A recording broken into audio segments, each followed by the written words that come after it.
Karena Bung Karno bilang tanggal 17 adalah hari baik, boleh dibilang hari sakral. 1 ditambah 7 itu kan 8. Angka 8 itu sangat bagus. Itu mengandung hoki dan rezeki. Bung Karno bagi saya bukan hanya sebagai seorang bapak ya, bukan saja ya anak biologis tapi anak ideologis. Soekarno memang bapak yang bukan main dan tidak ada duanya. Sampai sekarang ini ada Satrio Paningit, ada ini, ada itu, belum seperti Soekarno.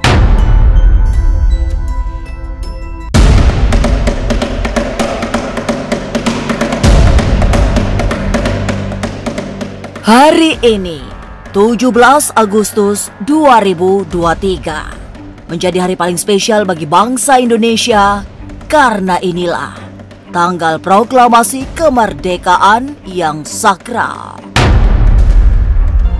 Proklamasi. Kami, bangsa Indonesia, dengan ini menyatakan kemerdekaan Indonesia. Tanggal ketika Bung Karno dan Bung Hatta membacakan teks proklamasi itu konon memiliki dimensi spiritual yang sangat kuat. Bukan deretan angka sembarangan, melainkan bermuatan batin, selain penuh dengan simbol dan filosofi tinggi. Tapi benarkah Bung Karno memilihnya lewat laku spiritual? Bagaimana para praktisi supranatural melihat sosok Soekarno? Jangan dulu berlalu, masih akan banyak keganjilan terjadi di sini. Dan jangan lupa subscribe, like, share, dan komen agar tak ada yang terasa ganjil di sekitar Anda.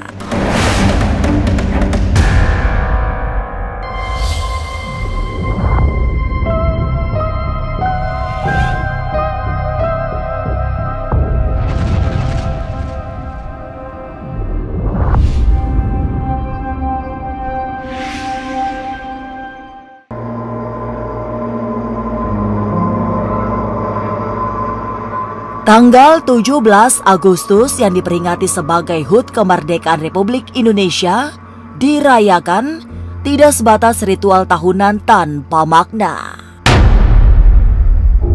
Selain bernuansa historis, tanggal 17 Agustus juga menyimpan sisi-sisi spiritual.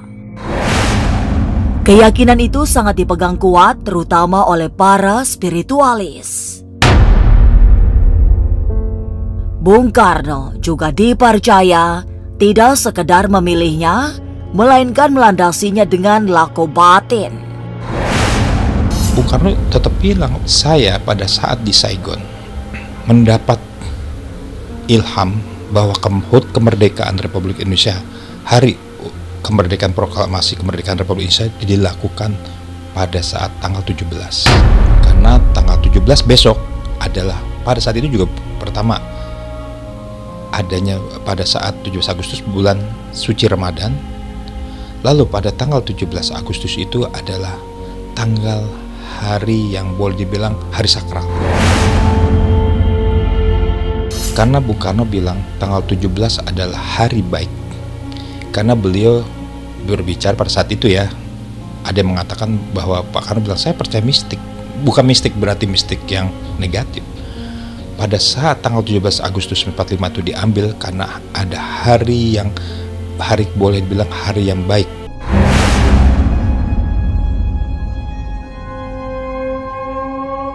Peristiwa detik-detik proklamasi pada 17 Agustus 1945 memang diyakini tidak tanpa arti.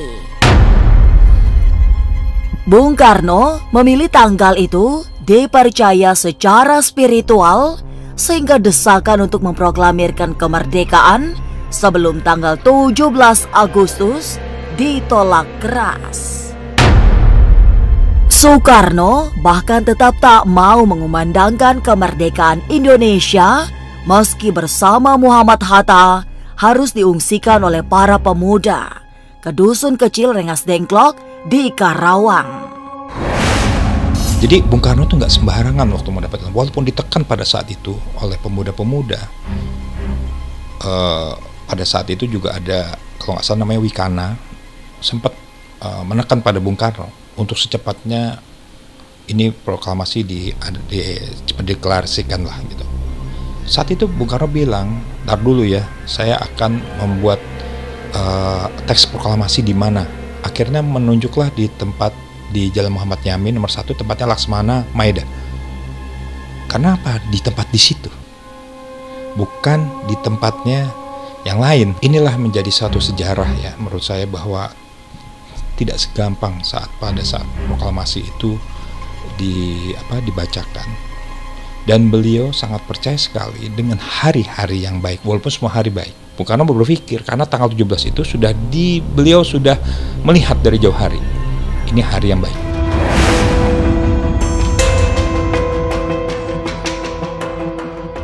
Lantas apa yang membuat Bung Karno ingin kemerdekaan digemakan pada tanggal 17 Agustus 45? Karena sakral 1 dan 7 itu 8. 8 adalah angka hoki. Hoki adalah kemenangan. Ya. Terus bulan 8 itu angka hoki.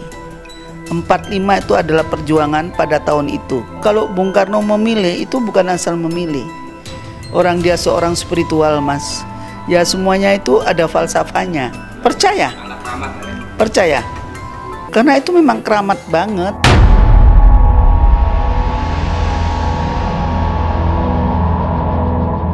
Proklamasi Kemerdekaan 17 Agustus 1945 memang bukan peristiwa biasa. Ada sisi sakral pada tanggal itu, karena konon dipilih Bung Karno secara spiritual. Tapi seperti apa sesungguhnya hubungan Bung Karno dengan hal-hal spiritual? Jangan kemana-mana, tetap subscribe, like, share, dan komen agar tak ada yang terasa ganjil di sekitar Anda.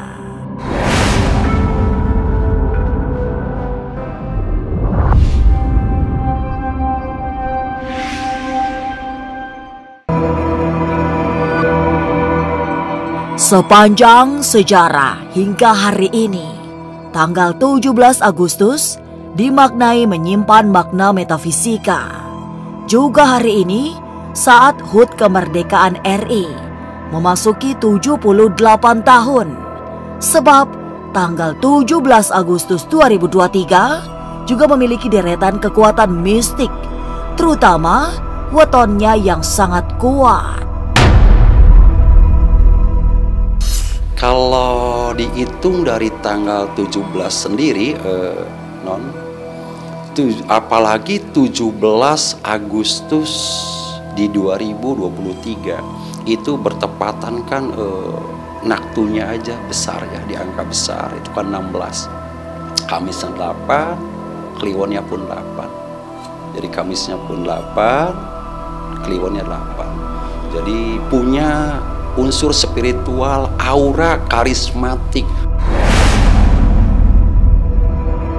Bukan kebenaran, non. Artinya segala sesuatu sudah diperhitungkan dengan matang dan tanpa disadari didorong unsur spiritual sehingga bertepatan dengan tanggal 17 tersebut. Jadi kalau unsur spiritual itu tidak disengaja gitu loh. Tetapi setelah terjadi dan terbukti banyak hal-hal yang sifat kandungan misteri dan magisnya sangat kuat dan melekat.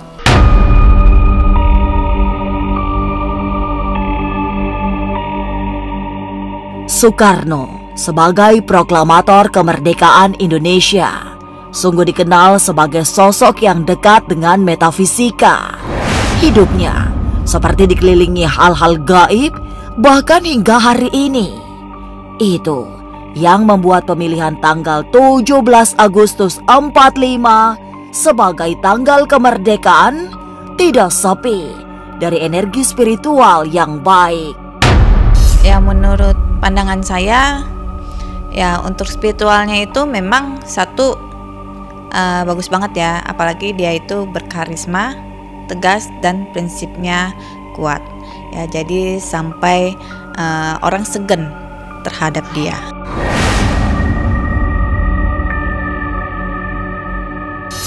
Dia melakukan kayak semacam spiritual ya sampai kita merdeka pada tanggal 17 Agustus. Ya kalau di kita itu sebenarnya 17 itu bagus ya. Kenapa saya bilang bagus itu? 1 ditambah 7 itu kan 8. Di 8 kita angka 8 itu sangat bagus. Itu mengandung hoki dan rezeki. Jadi dibilang itu tanggal 17 itu pas banget dengan jumlahnya 8.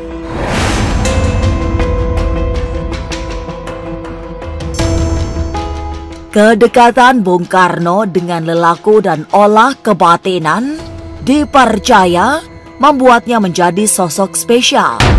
Banyak yang percaya, banyak pusaka yang dimiliki Soekarno, termasuk yang legendaris, adalah tongkat komando yang tak pernah lepas dari tangannya.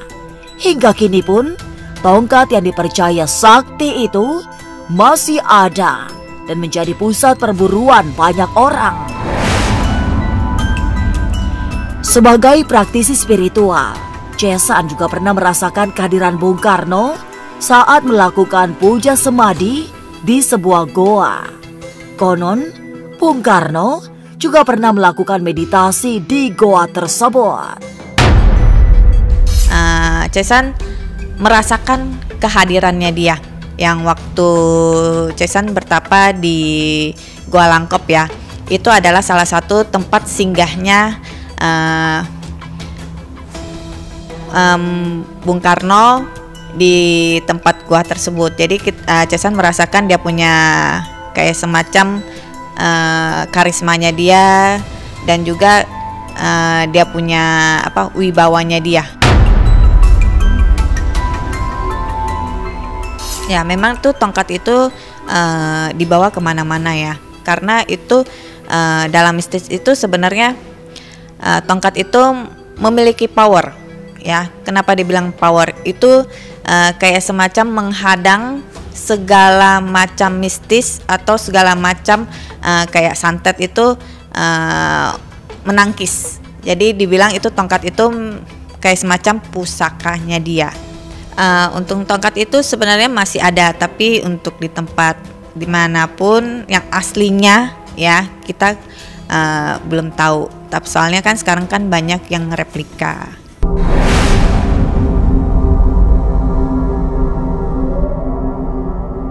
Sosok Soekarno dipercaya sangat dekat dengan hal-hal yang beraroma metafisika. Lalu mengapa ada yang menganggap Bung Karno masih hidup hingga saat ini? Benarkah begitu? Jangan kemana-mana, tetap subscribe, like, share, dan komen agar tak ada yang terasa ganjil di sekitar Anda.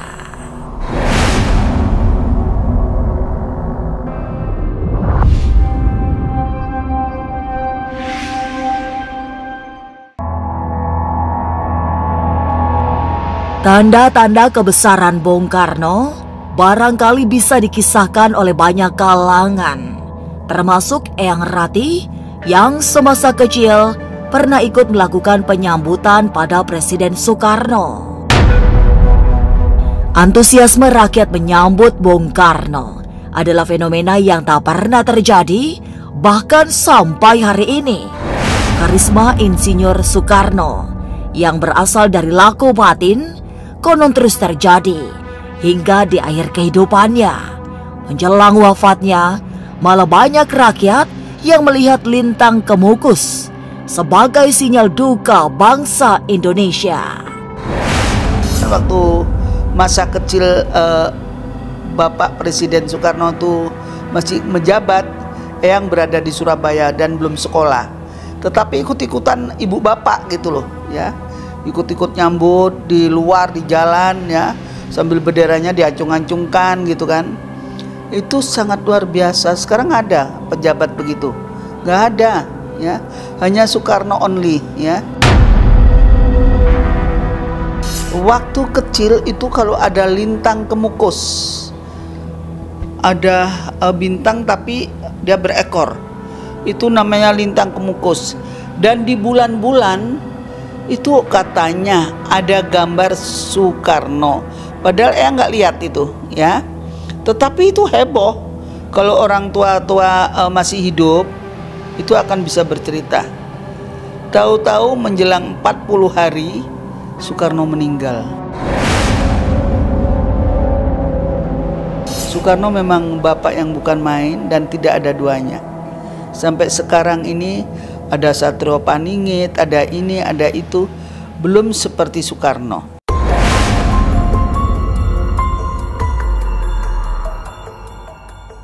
Lalu mengapa ada yang meyakini Bung Karno masih hidup sampai saat ini? Kalau Soekarno masih hidup itu tidak ya Mas. Tetapi Soekarno itu berkodam, ya. Ada sisi lain kebatinannya, rohnya itu bisa berpindah-pindah. Kalau raga Soekarno itu sudah nggak ada Mas, sudah mati. Ya seperti Brawijaya ya. Di Gunung Lawu yang paling atas kan ada Brawijaya itu pertama. Itukah matikah atau ini ada kerajaan di sana? Itu tergantung seseorang yang melihat.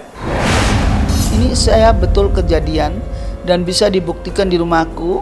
Ada foto-foto Soekarno waktu aku ritual di Blitar, ya. Aku pas duduk gitu di kursi depannya, itu di belakangku ada Pak Soekarno, ya. Aku ngeliat tak gedekan tak jom, ya ilah, ini bapak yang aku kagumi, ya. Ternyata ikut di belakangnya. Tidak hanya dibanggakan sebagai proklamator, Bung Karno juga dikagumi nyaris seluruh generasi bangsa Indonesia. Sepak terjang perjuangannya hingga memuncak di detik-detik proklamasi kemerdekaan diakui dunia. Lantas bagaimana Putri Bung Karno mengenang sang ayah yang dikagumi seluruh bangsa Indonesia? Bung Karno bagi saya bukan hanya sebagai seorang bapak ya. Saya sangat bangga kepada beliau ya.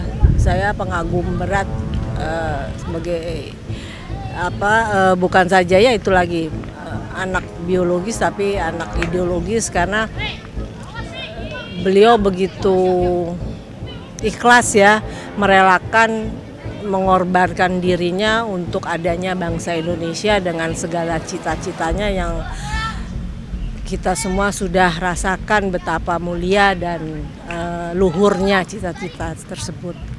Beliau seorang bapak yang baik ya, yang di kesibukannya untuk memikirkan negara dan bangsa itu ada saja waktu-waktu yang disisihkan untuk keluarga. Proklamasi Kemerdekaan Republik Indonesia yang kita peringati hari ini memang tidak bisa lepas dari peran Bung Karno. Inilah sosok besar, penuh karisma, serta dikagumi semua generasi. Soekarno juga dikenal sebagai orang Jawa yang kental dengan ritual-ritual metafisika. Hingga banyak yang percaya pemilihan tanggal 17 Agustus 1945 bukan tanpa makna. Dirgahayu Indonesiaku. Inilah ganjil yang akan menguak berbagai misteri di alam nyata dan tak kasat mata. Sampai jumpa pada episode selanjutnya dengan kisah-kisah ganjil setiap hari Senin, Kamis, dan Jumat pukul 5 sore. Tapi sebelumnya, jangan lupa subscribe, like, share, dan komen agar tak ada yang terasa ganjil di sekitar Anda.